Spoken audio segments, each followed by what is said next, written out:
What's up, guys? Welcome back to the Enduring Aesthetics Podcast. On today's episode, Clint asks the question, if the Golden Era legends were to compete today, would we see them pushing the envelope with mass and dealing with some of the same challenges that we see bodybuilders on the Olympia stage today dealing with? We also took some time to explore the differences between the competitive stage from the Golden Era and today. We'd love to hear your thoughts and get a conversation started, so be sure to share this video and comment below what your thoughts are. Let's get right into it.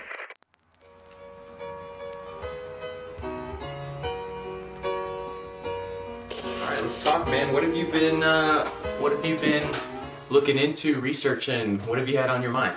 Man, I was actually thinking that maybe talk about something kind of recent, I guess. I was kind of thinking, so all the older pros, right, from the Golden Era, Arnold and all those guys, are kind of talking about how the bodybuilders today are, overdoing it, right? Too much mass, not enough symmetry, and things like that. A couple of years ago, you were very vocal on where the physiques were going in the open, in particular the bellies. You referenced some of these guys who are looking like bottles, that they were just misshapen, kind of, not really the ideals of what bodybuilding should be all about. Do you feel like the changes that you implemented into your shows has helped in that respect over the last 2 years now? Well, there's two things. One of them is that I think as we get into certain kind of supplements and certain kind of things that people are taking, that maybe creates this kind of a more bloated look or extending the belly where you don't have that much control over the belly. I think that, for every attack there's a defense. So if you see that happening, then you have to do something about it. And I think that you have to just spend hours and hours to practice the vacuum so you keep that stomach in. Because people do not come to a show to see bellies. And if they want to do that, they go to a maternity ward or something like that, and they can see plenty of stomachs there. But I mean, it's when you come to a bodybuilding show, you got to see guys that are able to do a vacuum. I guess what I'm trying to say is, if those guys from the Golden Era, 70s, 80s, were in their primes today,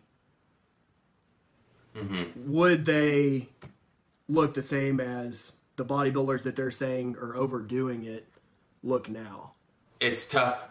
It's tough to compare the two competition-wise, but physique-wise, if we took Arnold from the past and we put him today and put him in any, whatever division, I think he'd win because he's Arnold.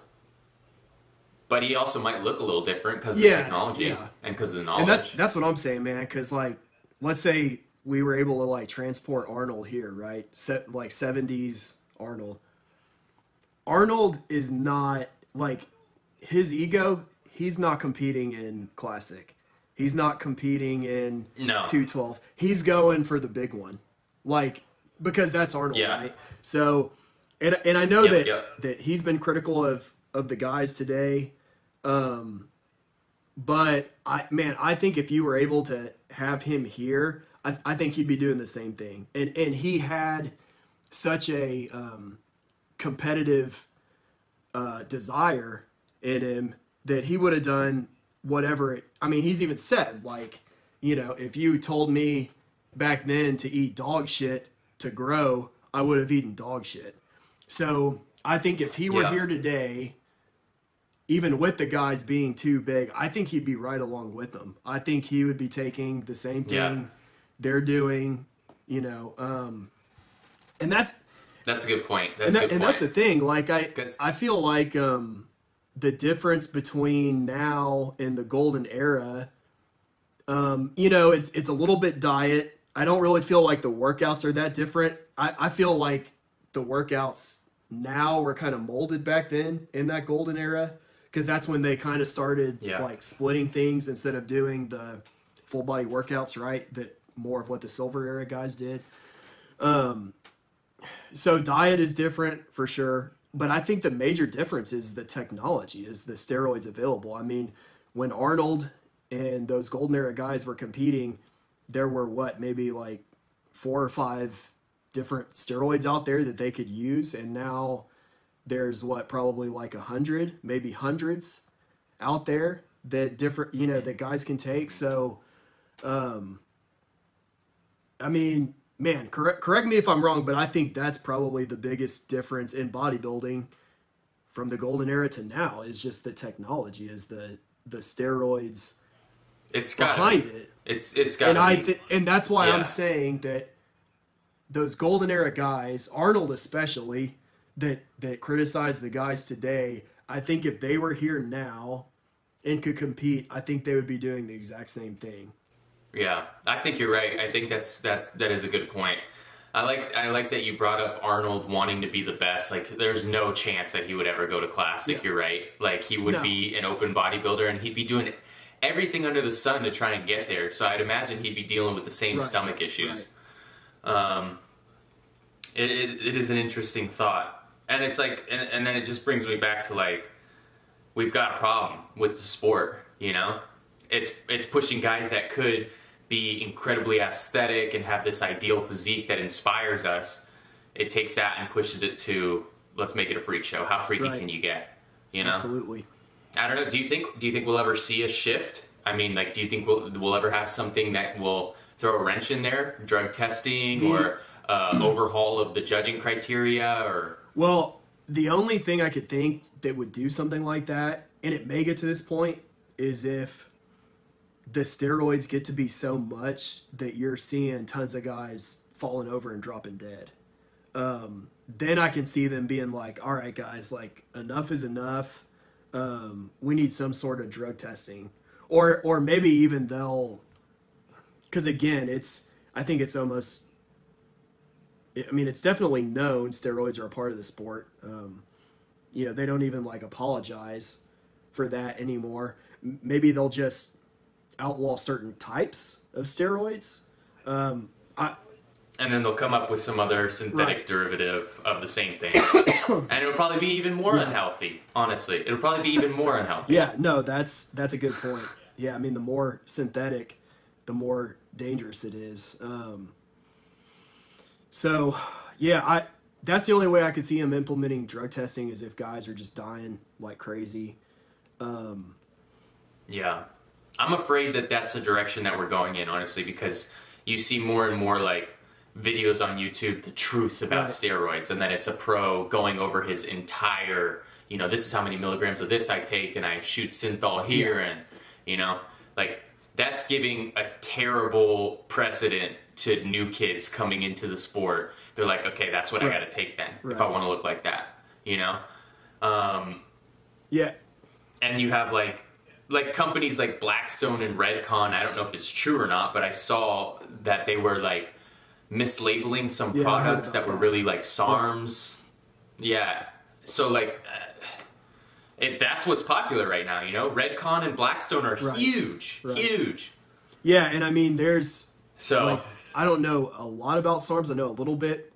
And I know that for sure, and of course there's tons of different kinds, right? They all have the letters and numbers, and you don't, it's like a chemical formula that you buy, basically.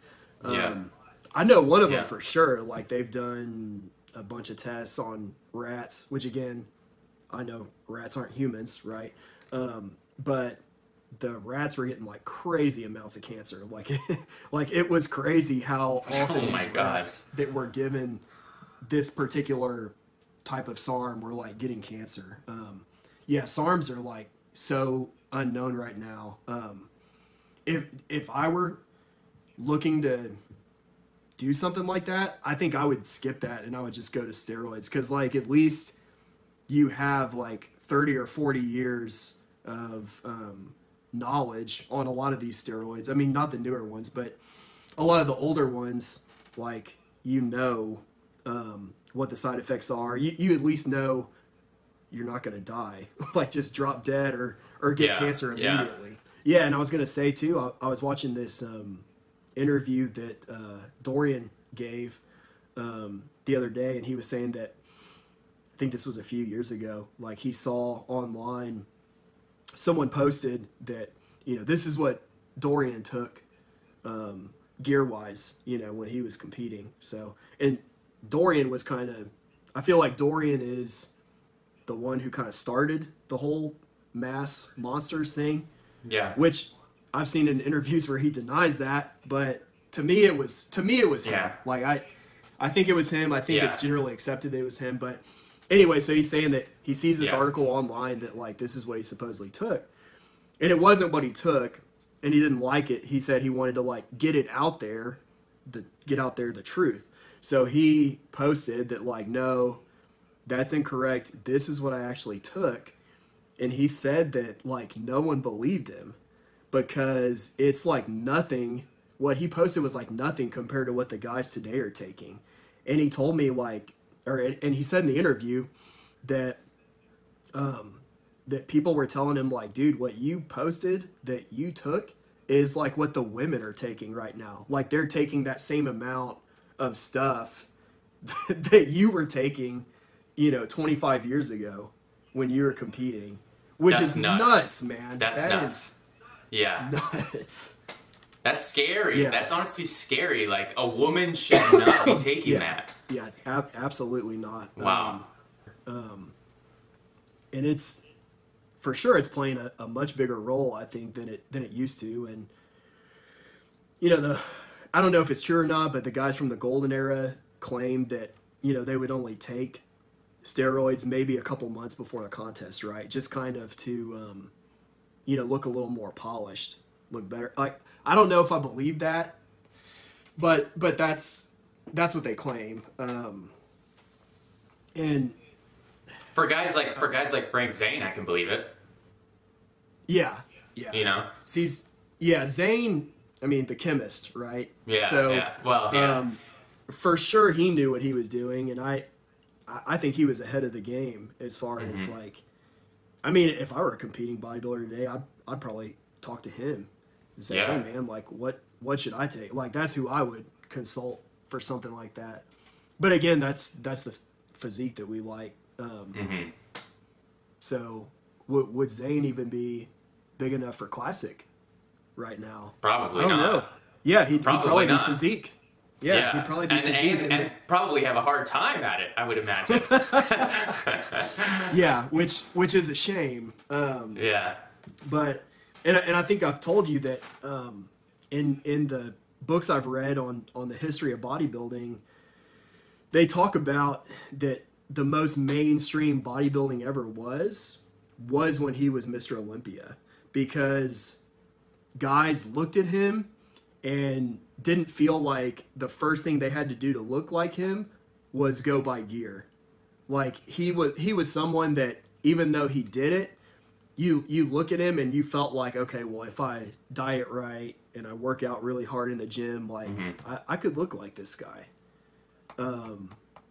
But we got to get back to that, and I don't know if or how that would ever happen, but for me, ideally, that would be the goal, is to get at least a classic physique guy out there that looks like closer in terms of Frank Zane. I think the only person that I see on the stage right now that seems to be madly popular and super relatable is Terrence Ruffin, and even he is pushing the envelope. If you put him next to a photo of Zane, it's like he's much bigger, So, I mean, even like the most relatable person right now is still kind of like, I'm never going to look like that. Yeah.